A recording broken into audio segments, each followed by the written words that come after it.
Yo, what's up mga kaibigan? Nalina tayo magkwentuhan. Sa playoffs na ito ay may kakaibang approach nga si Anthony Edwards at ang kanyang assistant coach. Ito ay ang gayahin ng approach ni Michael Jordan kontra kay Magic Johnson sa NBA Finals noong 1991. Ito nga ang unang championship run ni Jordan kung saan noong mga oras na to ay si Magic Johnson pa mukha ng NBA. Isang 5-time NBA champion and 3-time MVP with 9 NBA Finals appearances in 11 years. At ganito nga ang tingin ni Anthony Edwards kay LeBron James mga kaibigan ngayon. Kung nais nga na maging hari ng NBA ay kailangan niyang nagpasan muna ang hari tulad ng ginawa ni Michael Jordan kay Magic Johnson noon. At matapos nga nito ay ito na nagisimula ng Michael Jordan era.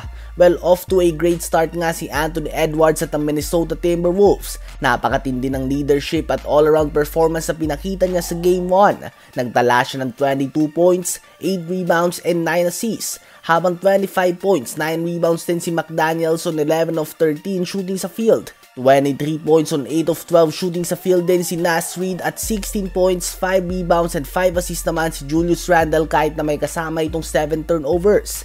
Ang ine-expect nga ng madami ay pipilitin ni Edwards sa gumawa ng puntos at maglaro ng hero ball.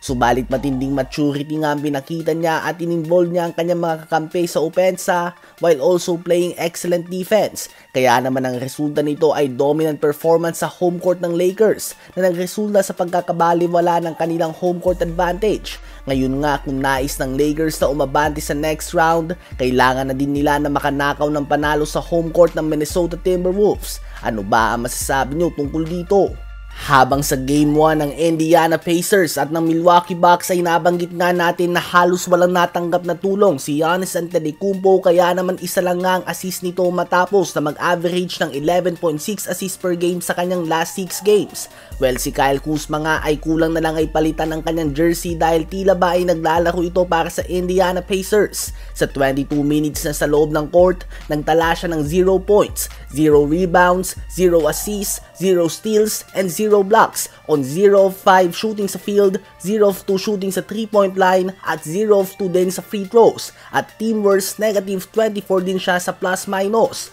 Ibang klase nga ang playoff mode ni Kyle Kuzma mga kaibigan.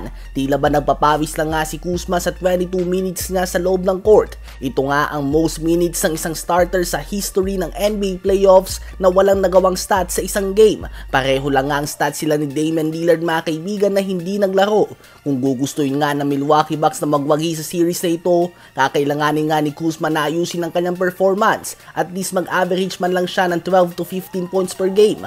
Ano ba ang masasabi nyo tungkol dito? I-comment yan sa baba at aking babasahin yan. Huwag kakalimutan na mag-like, mag-subscribe at i-hit ang notification bell for more updates at kwentuhan. Maraming salamat po sa inyong lahat.